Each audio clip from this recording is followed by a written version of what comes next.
Thank you very much. Hello, everyone. It's a pleasure to be here. I just came from another discussion on the Kosovo-Serbia dialogue that we held today with the Assembly members. So it seems like the topics of where we are and where we want to head are the topics not only of the day, but it have become the topics of our lifetime, if I can put it like this. It's a pleasure to join this discussion and to share maybe a few thoughts on where we stand as a region and what should be done even from the view of the transatlantic cooperation in order to move the region ahead. The first thought that I had in mind when preparing for the discussion was looking at the region as one that fluctuates between progress that one might think and might coin it as democracy. But then when looking into more deeply and more in detailed view, it would see that actually it is more of a hybrid democracy of countries which have been captured, have been coined or regarded as captured states, countries which have issues with the rule of law, with corruption, with a lack of media, or even as far as coming to the point of not even having an opposition altogether in a parliament like we have it now in the case of Serbia. Now, when we look 25 years back and looking at the Dayton Agreement, we see that that agreement was one that aimed to conclude a war. And from that beginning, we knew that it had its own flaws, but the overall aim was to conclude a war. And if we look at these 25 years and all the agreements and the transatlantic unity, I would like to pinpoint maybe three of them, the Dayton Agreement and how it has the effectiveness or the lack of effectiveness afterwards of the transatlantic unity or the focus of the European Union and the US in the regard of pushing forward the needed reforms in making Bosnia a functional state. I will then look into the agreement, or I would bring the negotiation process of mediated by EU, the Kosovo-Serbia process. I know that my colleague here, Boda, will go more into details, so I'm not going to go too much into that. But looking at how this process, 9 years now, has been reaffirming the need of a transatlantic unity, but also bringing at the forefront what happens when there's a lack of transatlantic unity.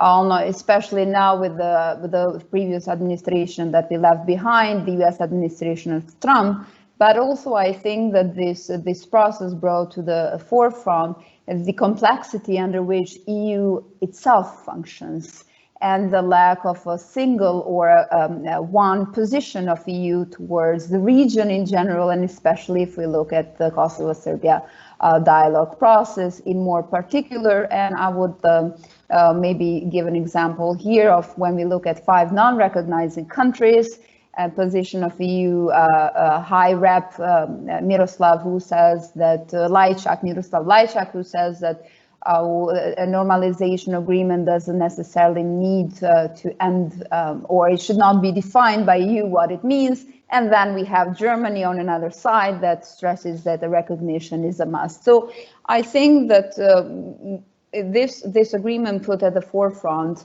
the complexity of EU itself and the inward-looking, the skepticism of EU as well, to have a more concerted and more long-term maybe strategy towards the region as altogether. And then I'll bring to forth another agreement, the one of the PRESPA agreement, the one that was reached, and now a different type, I would say, because this is not normalization between former Yugoslavian countries, this is not to end peace, but this goes beyond between a former Yugoslav country, North Macedonia, and an EU member on the name issue. And we have also seen here the fragility or the lack of a unitary position, if I can put it like this, of EU towards North Macedonia, where only a few days ago we saw the position of Bulgaria stopping somehow the accession talks or the beginning of accession with North Macedonia, and the discussion that we had in different mediums saying that if it maybe was not for NATO that gave the green light to North Macedonia, maybe the PRESPA agreement would crumble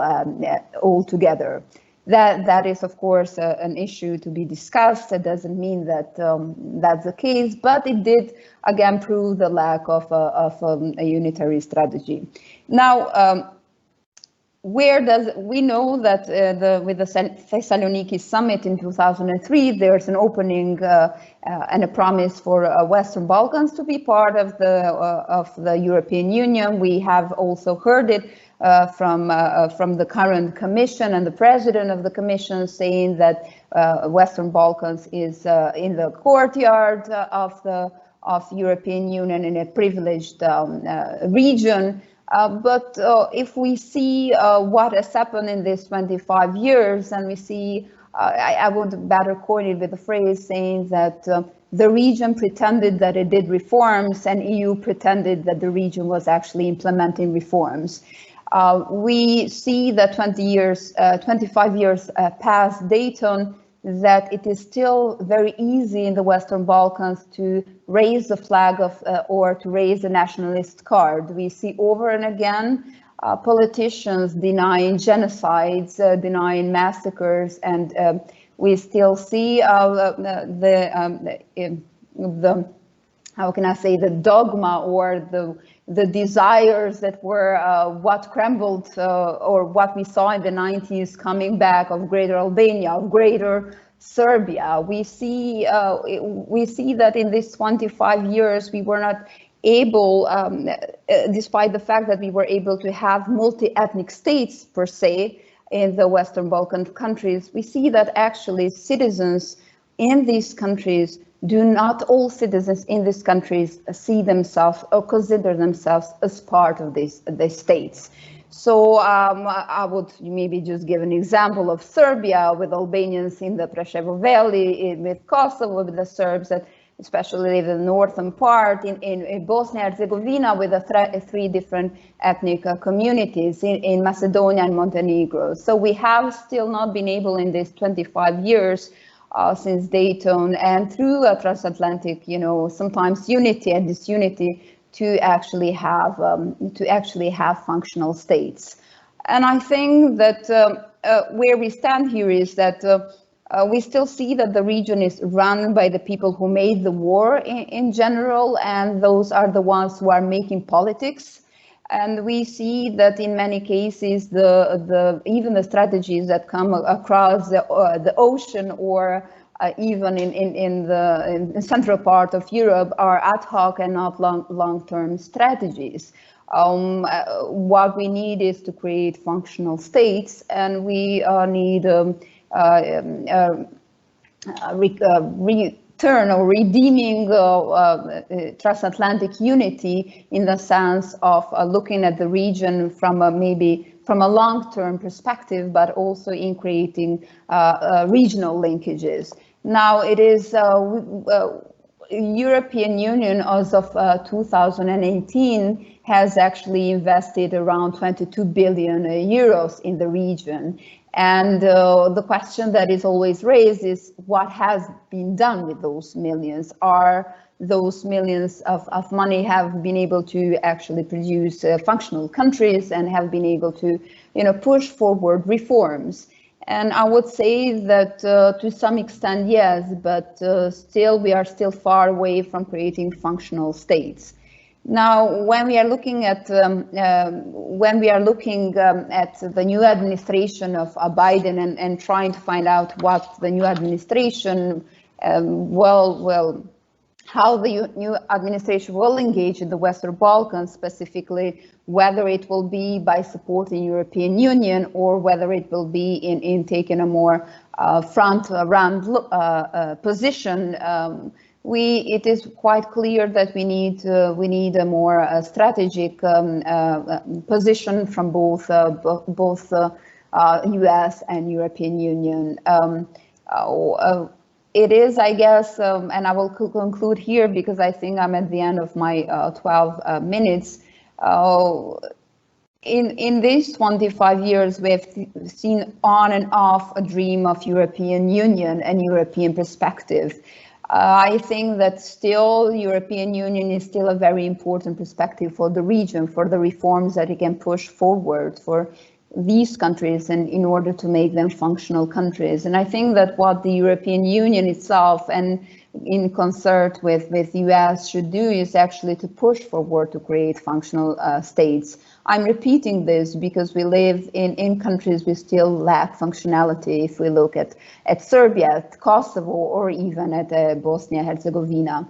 Now, at times when there's been a retract of interest from the transatlantic partners, we have seen the play of or the engagement of other partners, if I can call them like that, or other actors, like in the case of the Russia or the Chinese, which I think my colleagues will be speaking more on that. But since EU is still a dream, if I can put it like this, and the tangibility of these perspectives should be there. To conclude, when we say unfinished business, I think we should ask the question of what we mean by what is the finished business. I think that the finished business in the region is to see these countries be functional states, to actually be able to create that and to live in the multi-ethnic states that they live, and the regional countries where they have minority groups in the other countries to actually cooperate in making those countries functional and not dysfunctional, and not go back to successionist ideas. EU, what should EU do? I think that EU should redeem its role, and it should really go beyond the dogmatic rhetorics, and also understand the leverages that it has, not only financial but also political, in order to push forward not only peace and the stabiliocracy that we live in, but functional democracies where we give the chance to new generations to come, not only in power but also to make these countries viable. I will leave it at this, and then I'm of course happy to answer any questions or comments. Thank you.